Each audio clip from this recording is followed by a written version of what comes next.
오늘 우리가 읽어가는 이 고린도서 5장의 말씀에서는 두 번째의 중요한 이슈를 다루게 됩니다. 우리가 1장 후반부에서부터 4장까지 쭉 다뤄왔던 내용을 한마디로 요약하면 분쟁과 시기와 다툼의 문제, 이것을 극복해서 같은 말을 하고 같은 뜻으로 합하고 같은 생각을 품도록 하라 하는 그런 권면을 준 것입니다. 이 5장의 내용에서 다루는 문제는 근친상간의 문제, 이것을 다루고 있습니다. 고린도 교인 같다라고 하는 이 말을 당시의 유행처럼 번져 있는 말로 이해가 되었는데, 그것은 방탕한 자들이라는 것을 표현하는 하나의 말이었다는 겁니다. 그만큼 이 고린도라고 하는 지방이 방탕하고 이런 죄악 가운데 많이 많은 데 있었던 그런 사회였다고 하는 것이죠. 그래서 그런 사회 가운데 살던 사람들이 이제 복음을 듣고 예수 믿는 성도들이 되어서 교회에 속하게 되었는데, 그러한 이방 세계에서조차 흔히 찾아볼 수 없는 그런 근친상간의 문제를 두고 교회가 그런 부분들을 제대로 처리하지 않는 것을 보면서 그런 문제에 대하여 교회가 분명한 자세를 가져야 될 것, 그것을 이야기해주고 있습니다. 1절 말씀에 보면요, 너희 중에 심지어 음행이 있다함을 들으니 그런 음행은 이방인 중에서도 없는 것이다. 누가 그 아버지의 아내를 취하였다 하는도다. 교인 가운데서 한 사람이 그를 낳아준 친어머니는 아닐 겁니다. 아마도 그 이후에 계모이듯 친엄마는 아닌 그런 사람일 텐데요, 그 아버지의 아내를 취하였다. 있을 수 없는 그런 일들이 교회 안에서 있었다고 하는 겁니다. 그러면서도 그러한 일들에 대해서 교회가 합당한 일들을 행치 않은 것에 대해서 사도가 그에 대하여 아주 심히 책망하는 말을 전하고 있습니다. 2절에 보면요, 너희가 오히려 교만하여져서 어찌하여 통한히 여기지 아니하는가? 그 일 행한 자를 너희 중에서 쫓아내지 아니하였느냐라고 말하면서 그러한 일들에 대한 고린도 교회의 미온적인 태도에 대해서 사도가 책망하고 있다는 겁니다. 멀리 떨어져 있는 사도 자신이지만 이런 문제를 결코 가볍게 여길 수 없다 판단한 이 사도는 이렇게 말합니다. 내가 실로 몸으로는 떠나 있지만 영으로는 함께 있어서 이런 일 행한 자를 이미 판단하였다, 이렇게 말하고 있습니다. 이것은 이미 그가 이 고린도 교회를 떠나서 멀리 에베소라고 하는 지역에 있지만 그런 문제들에 대해서 이미 자신은 떠나 있지만 이러한 일들이 하나님의 교회에 합당치 않다는 것을 이미 그가 판단했다라고 말하고 있습니다. 이 부분에 대해서는 이 고린도 전서를 쓰기 전에 이 고린도 교회에 보낸 또 하나의 편지 가운데서도 이 부분에 대해 비슷한 말을 언급한 바가 있다라고 이야기합니다. 9절 가서 보면요, 내가 너희에게 쓴 편지에 음행하는 자들을 사귀지 말라 하였거니와. 고린도 교회에 이 사도가 쓴 편지, 이 고린도 전서가 처음 쓴 편지가 아니라는 것을 이걸 통해서 우리에게 알려주는데요, 이 처음에 쓴 편지에 대해서 이미 그러한 부분들에 대하여 경계하는 말씀을 주었다고 이야기합니다. 그럼에도 불구하고 시간이 지나서도 그 문제가 여전히 해결되지 않은 채 있는 것을 들은 이 사도는 이미 내가 영으로 판단하였다, 이렇게 말을 합니다. 그 구체적인 내용에 대해서는 4절, 5절에 이렇게 표현하는데, 4절에 보면요, 주 예수의 이름으로 너희가 내 영과 함께 모여서 우리 주 예수의 능력으로 이런 자를 사탄에게 내주었다. 중요한 표현은 사탄에게 내어주었다라고 하는 표현입니다. 그에 대한 목적에 대해서 이렇게 표현합니다. 육신은 멸하겠지만 영은 주 예수의 날의 구원을 받게 할 목적으로 그렇게 하였다라고 말하는 겁니다. 그러면서 사도가 이제 좀 더 보편적인 이야기를 하고 있는데, 그 이야기는 뭐냐면 그리스도인의 생활이 과연 어떠해야 되는가에 대한 말씀을 주고 있습니다. 그래서 그리스도인들은 순전하고 진실한 그런 삶을 하나님 앞에 살아가야 된다. 이것을 교훈해주고 있어요. 6절, 7절, 8절 말씀이 그에 대한 이야기입니다. 구원받은 성도의 생활이 어떠해야 될까? 그것에 관한 교훈을 주는데 유월절 그리고 무교절을 지키는 그들의 절기에 그들이 꼭 하는 일들이 있었죠. 그것은 뭐냐면 누룩이 없는 빵을 먹도록 한 것입니다. 이게 소위 무교절입니다. 누룩이 없는 그 빵을 먹으면서 옛적에 하나님께서 그 백성들을 애굽에서 그들을 건져내시는 하나님의 구원 사건을 그들이 끊임없이 되뇌이도록 지키는 명절, 그것을 그들에게 또 하나의 다른 의미로 사도가 설명을 해주고 있는 것입니다. 6절 말씀에 보면은 적은 누룩이 온 덩어리에 퍼지는 것을 너희가 잘 알고 있지 않느냐 이렇게 말하죠.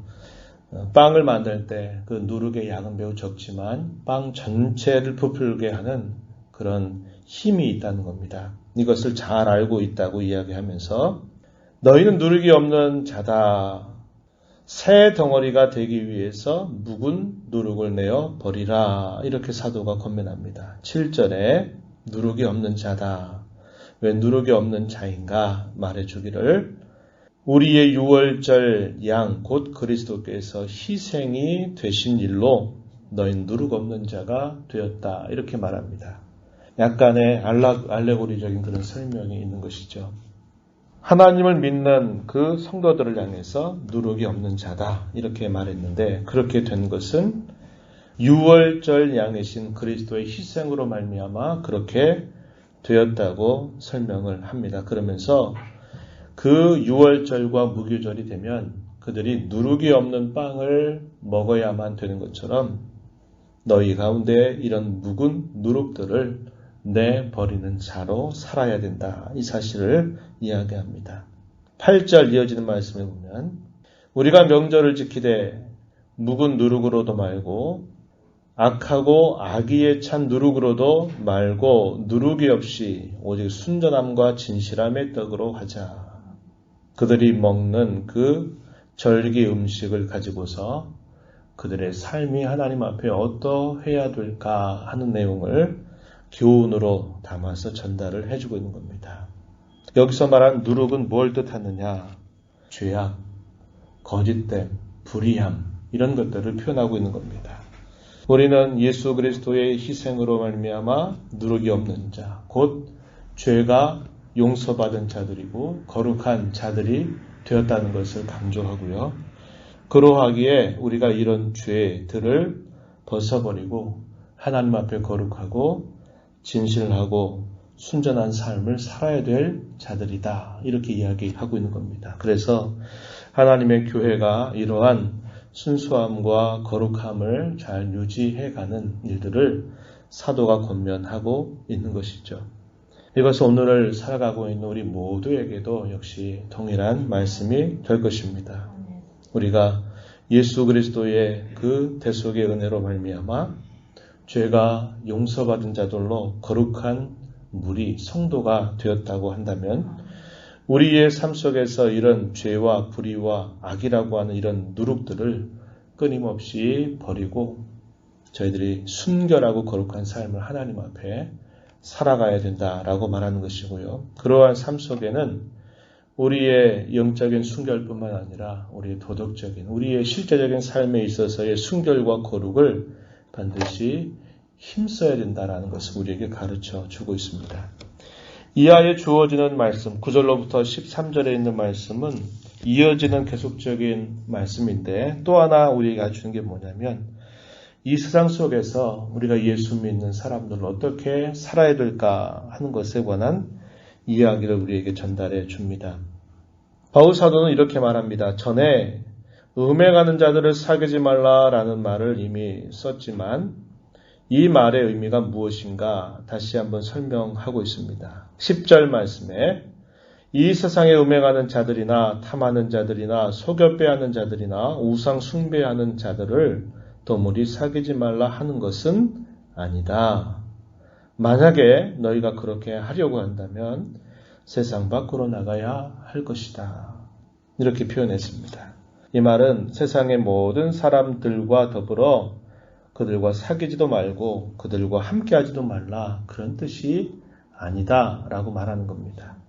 만약에 우리가 그러한 삶조차도 거부하려고 한다면 우리는 이 세상을 떠나야만 된다는 사실을 이야기해주고 있어요. 그러면서 이 말의 의미가 무엇인가 설명해 주기를 11절에 이렇게 표현한 겁니다. 만일 어떤 형제라 일컫는 자가 음행하거나 탐욕을 부리거나 우상 숭배를 하거나 모욕하거나 술 취하거나 속여 빼앗거든 사귀지도 말고 그런 자들과 함께 먹지도 말라.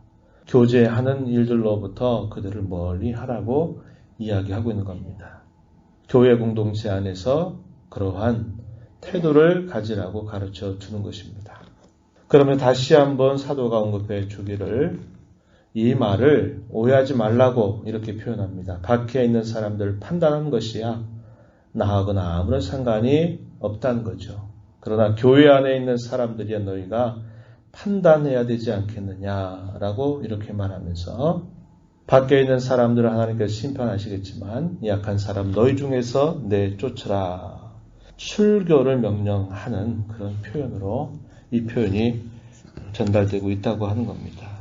이 말은 세상 속에서 우리 예수 믿는 사람들이 살아가는 자세와 몸된 교회에서 우리가 함께 또 취하는 이런 자세에 대해서 분명한 구별을 해야 됨을 가르쳐주고 있습니다. 예수님께서 대제사장적인 기도를 드리시던 중에 그런 기도의 내용을 하신 바가 있죠. 나는 세상에 있지 않지만 저들은 세상에 있습니다. 내가 세상에 속하지 않은 것처럼 저들도 세상에 속하지 않았습니다. 하늘 아버지께 예수님께서 기도하실 때 그러한 표현을 사용합니다. 제자들뿐만 아니라 제자들이 전하는 그 복음을 통해서 세워지게 될 모든 교회를 향해서 주님이 그들의 정체성, 그것이 무엇인가를 그 기도 가운데서 잘 가르쳐 주는데요. 그것은 저들은 세상 가운데 살아가지만 그러나 세상에 속한 자는 아닙니다 라고 말하는 겁니다. 이게 무슨 말이냐면 우리는 이 세상 가운데서 살아가죠.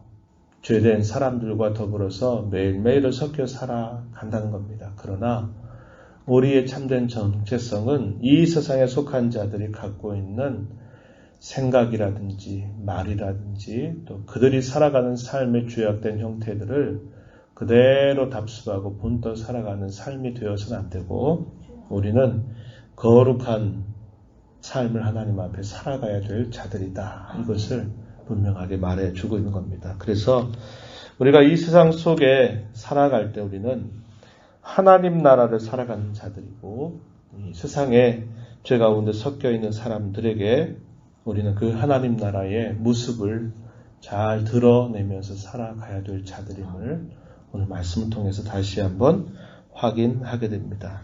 오늘 이 말씀을 읽으면서 저와 여러분이 어떤 사람들인가 다시 한번 생각하고 또 하나님의 은혜를 구하는 아침이 되기를 바랍니다. 우리는 6월절 양 대신 예수 그리스도의 대속의 은혜로 말미암아 우리의 모든 죄와 허물로부터 용서받고 정결한 사람들이 되었습니다. 성도라고 하는 존귀한 이름을 값없이 받았습니다. 그러한 자가 된 것을 기억하면서 우리 옛사람의 죄된 습관들, 더러운 생활들, 우리의 죄악된 모든 죄의 습성들을 날마다 끊는 일에 힘을 기울여야 되겠고 이 세상 가운데 우리가 하나님을 알지 못하는 사람들 가운데 매일매일을 살아가면서도 우리는 우리의 거룩한 그 신분을 잊지 말고 죄 가운데 살지 않고 하나님의 말씀을 따라 살아가는 자들이 되어야 하겠고 주의 몸된 교회가 순결함과 거룩함을 잘 이루어가는 그 일에 힘을 기울여 살아가야 될 자들임을 배웁니다. 이런 말씀을 기억하면서 우리의 삶이 우리의 교회가 이런 삶에 힘써가도록 은혜를 달라고 간절히 기도해 주시기를 부탁드립니다. 하나님 아버지 이 새벽 시간에도 저희들을 불러주셔서 말씀하신 하나님 앞에 또 주의 말씀을 듣게 하시며 이 하루를 살아가게 하시니 감사드립니다. 이스라엘 백성들로 하여금 종살이를 살았던 그들에게 하나님께서 마지막 재앙 6월절이라고 하는 절기를 그들에게 만들어 주시면서 그들로 7일 동안 누룩이 없는 빵을 먹을 것을 끊임없이 지키라고 말씀하십니다. 그 사건을 통해서 우리의 구원받은 이 사실들이 오직 그리스도의 대속으로 말미암아 주어진 선물임을 알게 하시고 누룩이 없는 것과 같이 저희들이 죄와 불의와 악들 이 모든 것들을 다 벗어버리고 순전함과 진실함과 거룩함으로 이 세상을 살고 주의 교회 가운데 속한 자들이 되어야 함을 주께서 말씀하여 주셨습니다. 대속의 은혜를 받은 저희들 날마다 우리 안에 있는 죄의 부패한 본성들, 옛사람의 악한 습성들, 이 세상 가운데 많은 사람들과 섞여 살면서 아주 익숙하게 죄짓는 습관에 따라가는 그런 모든 악행들로부터 거룩하고 또 순결하고 구별된 삶을 힘써 살아가는 저희들이 되도록 주님 인도해 주시옵소서. 주 앞에 나와서 은혜를 구하며 또 이 하루를 시작합니다. 저희들을 용납하시고 간구의 귀를 기울여 주시고 구원의 은혜로 우리 모두를 새롭게 하여 주시옵소서. 예수님 이름으로 기도드리옵나이다. 아멘.